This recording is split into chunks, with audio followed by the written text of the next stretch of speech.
Hello and welcome back to Era 5 of APUS History, covering the years 1844 to 1877. In today's video, we'll be looking at the failure of compromise over the course of the 1850s as the U.S. prepares to descend into civil war. So let's get to it. So the Compromise of 1850 that we talked about in the last video has become the law of the land, and many thought this settled the issue of slavery. But it was really far from over, and the supposed peace didn't last very long. After the election of Franklin Pierce in 1852, he looked at continuing America's spirit of manifest destiny by expanding the U.S. still further. He tried to buy Cuba, but was forced to abandon the idea when the Austin Manifesto was leaked, and public outcry against it was tremendously fierce, since Cuba was significant slave territory. He did arrange for the successful purchase of additional territory from Mexico, the Gadsden Purchase, for the purpose of building a transcontinental railroad line connecting the southern United States to California. And it was here that the new troubles started. Senator Stephen Douglas, the supposed heir to Henry Clay, wanted the transcontinental railroad to go through his home state of Illinois and not to the south, since he didn't want to see a further expansion of slavery, and putting in a southern rail line would, he felt, inevitably lead to slavery's expansion. Therefore, he needed to see the territory west of Illinois, the Nebraska Territory, made into an official territory with all the government infrastructure and legal protections that would be offered to a railroad. Obviously, this would take economic gains away from the South, so to win their support, he proposed splitting this territory into two to allow each of those to decide this issue of slavery on the basis of popular sovereignty. Presumably, the Nebraska Territory, which would be the northern part, would be free, and Kansas Territory, the southern portion, would be slave.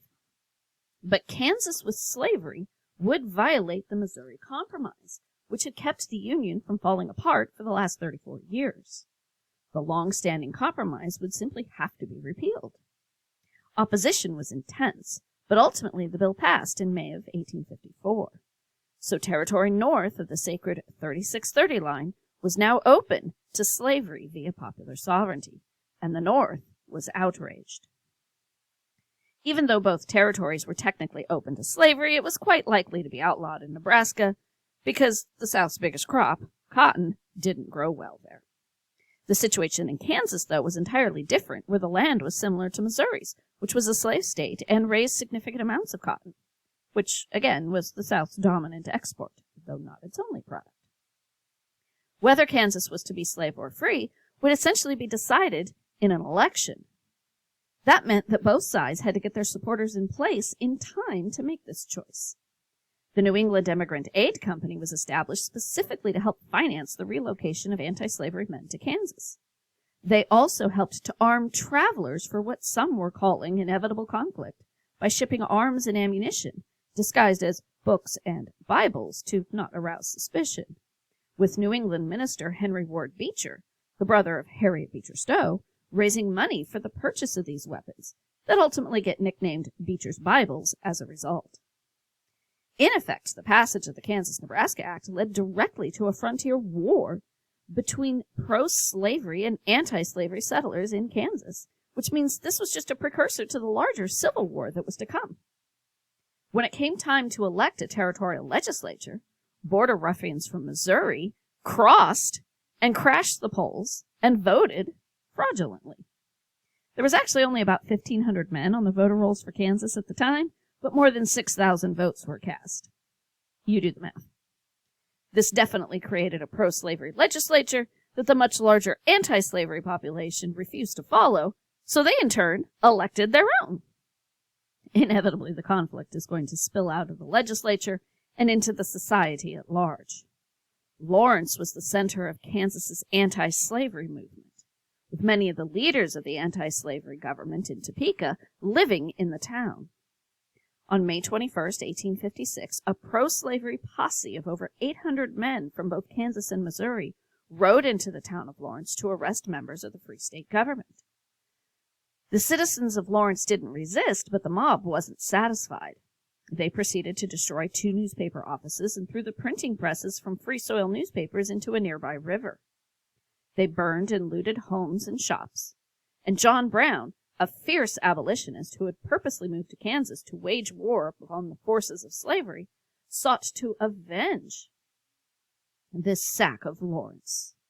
He and a small group of followers then entered the pro-slavery settlement of Pottawatomie Creek, dragging people out of their homes and hacking them to death. It was now the South's turn to be outraged. Basically, this attack on first Lawrence and then Pottawatomie Creek set off a brutal guerrilla war in Kansas. And by the end of 1856, more than 200 people had been killed, and property damage totaled millions of dollars. Federal troops were sent in to try and put down the fighting, but there was too few of them to really have much effect. In the meantime, Kansas had prepared a constitution and was seeking admission as a state. Although, remember, actually there's 2 competing governments in Kansas, the one at Lecompton, which was a slave government, and the one at Topeka, which was a free government. And it was the one at Lecompton that acted first, seeking Kansas's admission as a slave state. President Pierce actually encouraged Congress to approve it, but instead Congress decided they wanted another vote by the people of Kansas. And much like had happened earlier, this time Free Soilers crossed the border and voted, defeating this Lecompton Constitution, which meant Kansas stayed a territory at least until the Topeka legislature got around to approving a constitution of its own in 1861. But the conflict over Kansas didn't actually stay in Kansas.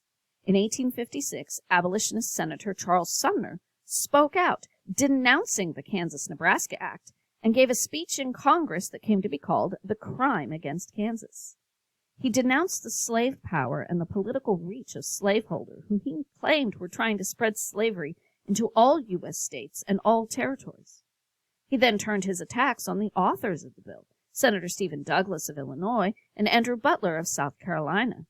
He even blatantly hinted that slave owners were purposefully keeping slaves for sexual purposes. Representative Preston Brooks, a relative of Butler's, was enraged and wanted to challenge Sumner to a duel, but was convinced that Sumner wasn't a gentleman for whom dueling would be appropriate. So a couple of days later, Brooks confronted Sumner and beat him with a cane until Sumner was unconscious and the cane broke. The House tried to expel Brooks, but was unsuccessful. He resigned, but was re-elected in a special election to replace himself, showing South Carolina's support for his actions. Many people even sent him replacement canes, which appalled the North. As for Sumner, he was very severely wounded and was unable to return for over 3 years, during which time the state of Massachusetts that he was from stubbornly refused to elect anyone else, keeping that seat empty as a symbol. And all of this is happening as a presidential election was in progress.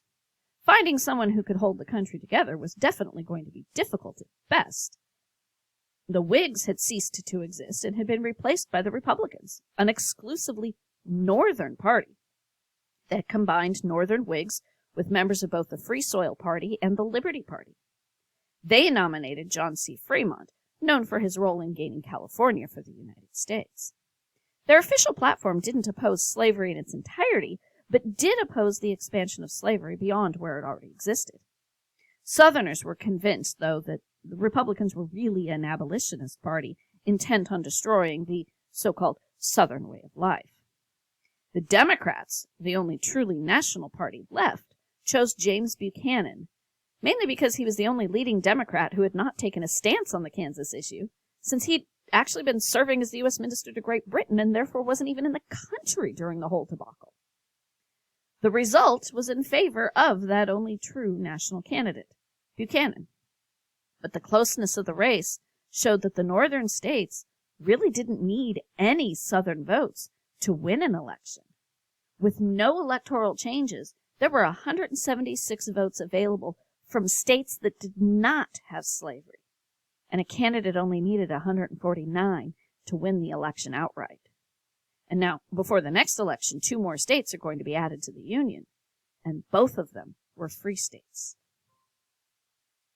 There was another attempt to solve this slavery issue, and it came in the form of the 1857 Supreme Court case of Dred Scott v. Sanford. Scott had been the slave of an army surgeon and had been taken from Missouri to posts in both Illinois and Minnesota for several years in the 1830s before returning to Missouri. In 1846, Scott sued for his freedom on the grounds that he had lived in a free state and a free territory for a prolonged period of time, and therefore was no longer a slave. Finally, after 11 years, his case reached the Supreme Court, and the court first ruled that as a black man, Scott was excluded from U.S. citizenship and could not therefore bring suit. According to the opinion of the court, written by Chief Justice Roger Taney, African Americans had not been part of the sovereign people who made the Constitution. He could have left it there, but he went further, saying that Scott's 2 years in Illinois and the Northwest Territory did not make him free once he returned to Missouri, because Congress never had the right to prohibit slavery in any territory. Any ban on slavery was a violation of the Fifth Amendment, which prohibited denying property rights without due process of law. Therefore, what Taney was saying was that the Missouri Compromise was unconstitutional, and always had been. The North refused to accept the decision of the court that they felt was dominated by Southern fire-eaters, so really, instead of solving the slavery question, it essentially made the situation worse. Many Northerners, including Abraham Lincoln, felt that the next step would be for the Supreme Court to decide that no state could exclude slavery under the Constitution, regardless of their wishes or their laws. In 1858, as the country moved ever closer to falling apart, the Illinois Senate race attracted the attention of the nation. Stephen Douglas was up for re-election, and as a leading Democrat, which was now the only truly national political party, he was being watched as a potential presidential candidate for 1860. And remember, this is still a time when presidential candidates didn't really campaign directly, but it was perfectly acceptable for Senate candidates to speak to the people, who didn't elect them anyway because senators were chosen by state legislatures. From August to October of that year, Stephen Douglas battled Abraham Lincoln in face-to-face debates around the state of Illinois as they sought to win that Senate seat that Douglas already occupied. Lincoln had previously served one term in the House, but had not been re-elected, though the Kansas-Nebraska Act inspired him to get back into politics.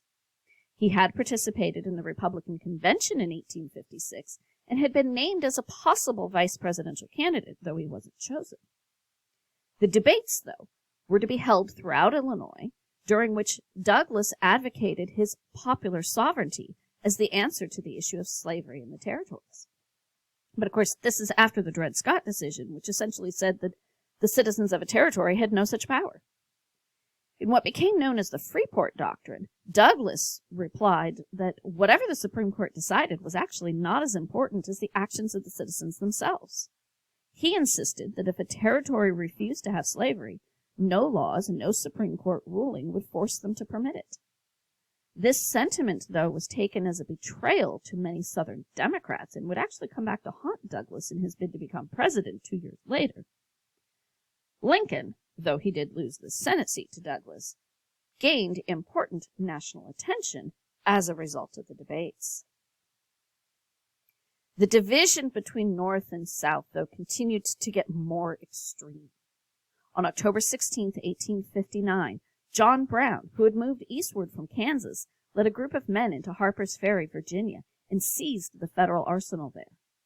He hoped to instigate a major slave rebellion by seizing the arms and ammunition needed to arm slaves in the area, with the plan to then move south along the Appalachian Mountains, attracting slaves to his cause, which was the immediate abolition of slavery by any means necessary. Local citizens and militia surrounded him, trapping him, though, before he could raise a slave army.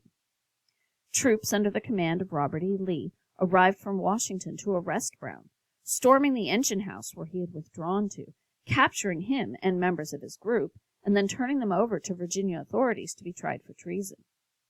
He was quickly tried and sentenced to hang, which was carried out on December 2nd of that same year. In the North, his raid was greeted by many with widespread admiration. Church bells pealed on the day of his execution, and songs and paintings were created in his honor. He was turned into an instant martyr. Southerners, though, were shocked and outraged. How could they possibly live under a government whose citizens regarded John Brown as a martyr? Southern newspapers labeled the entire North as John Brown sympathizers. Southern politicians blamed the Republican Party and falsely claimed that Abraham Lincoln supported Brown's intentions. Moderate voices supporting compromise on both sides were effectively silenced, and it was in this environment that the presidential election of 1860 was going to be held. Well, that's what you need to know about topic 5.6, the failure of compromise. We'll take a look at that oh-so-important election of 1860 as we look at our next topic. Be sure to keep up with the reading, and I'll catch you in the next video.